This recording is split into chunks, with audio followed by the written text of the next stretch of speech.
আমি শুনেছি election commission করছেন আমার ইলেকশন এজেন্ট যেভাবে প্রত্যেকটা মিটিং অ্যাটেন্ড করেছে এবং যে ইনফরমেশন আমি পেয়েছি ভীষণ করা কাউকে ছাড়া হবে না। সে যে কোনো পার্টিরই তুমি হও না কেন, বদমাইশি আর চালাকি করতে গেলে খুব মুশকিল, আর তৃণমূলের খুব মুশকিল হয়ে গেছে। এই এতগুলো ইলেকশন এতভাবে এত সুন্দর করে চুরি করেছে, এইটা কিন্তু তৃণমূল আমাদের শিখিয়ে গেছে। আর যাই করুক, চুরিটা কি সুন্দরভাবে করতে হবে, কিন্তু এবারে সেটা মুশকিল হয়ে গেছে। সাধারণ মানুষ নিরাপত্তা নিয়ে খুব খুশি, সিসিটিভি ক্যামেরা, এই নিরাপত্তা নিয়ে তারা ভীষণ ভোটার হিসাবে খুশি। না, খুশি তো হবারই কথা, কারণ আমি নিজেই তো অবাক হয়ে গেছি। বুথে নাকি 4টে লোক যদি ঢুকে, 3-4টের বেশি লোক, তাহলে এআইতে এমন সেটেল করা আছে ক্যামেরা ব্লিঙ্ক করতে শুরু করে, আওয়াজ করতে শুরু করে, এবং সেটা প্রত্যেকটা জিনিস উপরে কানেক্টেড। এখানে কি বলবো, একটা পিঁপড়েও ঢুকতে পারবে না উইদাউট পারমিশন।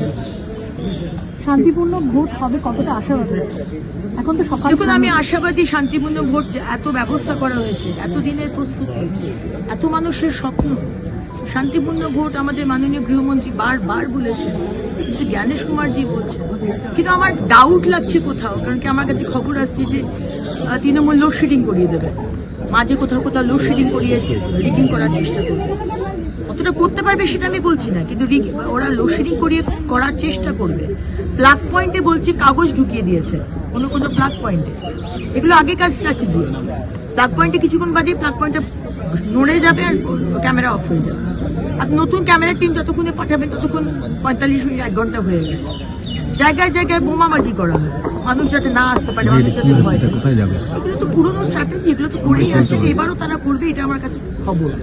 বাইরে থেকে প্রচুর লোক এসে, না না না, বাইরে থেকে কিছু হয়তো গ্যারেজ হয়েছে, বাইরে থেকে প্রচুর গুন্ডা কাল ঢুকেছে। নাদিম বলে, আমি তো গুন্ডা নিয়ে পিএইচডি করিনি, এটা মমতা ব্যানার্জি করেন, ওই তো গুন্ডাদের চালান আর এখন চালিত হয়। তো নাদিম বলে একটি মারাত্মক গুন্ডা, সে খড়গপুর থেকে কালকে নাকি ঢুকেছে ডামরা এলাকায়। আমি সেটাও ইলেকশন কমিশনকে জানিয়েছি। এখন ডিজাইনার থাকতে থাকতে এইসবের সাথে যোগাযোগ সব চর্চা করতে হচ্ছে, এমনই জায়গায় এসে পড়েছে। কমিশন কি কোনো পদক্ষেপ নিয়েছে? আমি জানিয়ে দিচ্ছি, আমার জানাবার কথা আমি জানিয়ে দিচ্ছি।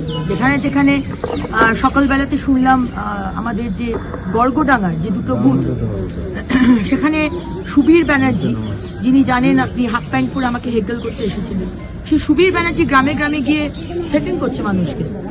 আমি ইলেকশন কমিশনকে জানিয়েছি।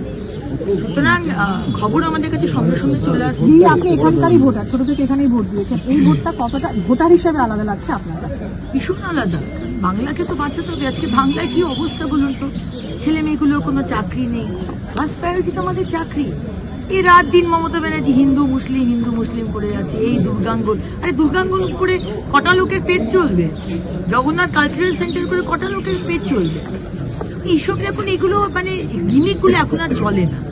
এখন মানুষ এগুলো বুঝে গেছে। আমাদের চাকরি চাই, জল চাই, বাড়ি চাই, রাস্তা, ইনফ্রাস্ট্রাকচার ডেভেলপমেন্ট, মেয়েদের কলেজ, প্রাইমারি হেলথ সেন্টারগুলো ভালো হোক, স্মার্ট ক্লাসরুম হোক। সরকারি টিচারই নেই। আজকে আমরা এলে আমরা স্মার্ট ক্লাসরুম করবো। প্রাইমারি হেলথ সেন্টারগুলো এত ঝকঝকে হবে যে কেউ জেলার হাসপাতালে যেতে হবে। বড় অপারেশন ছাড়া সবকিছু যাতে প্রাইমারি হেলথ সেন্টার। বলছেন যে এখানে সবারই আসে মাথার উপর।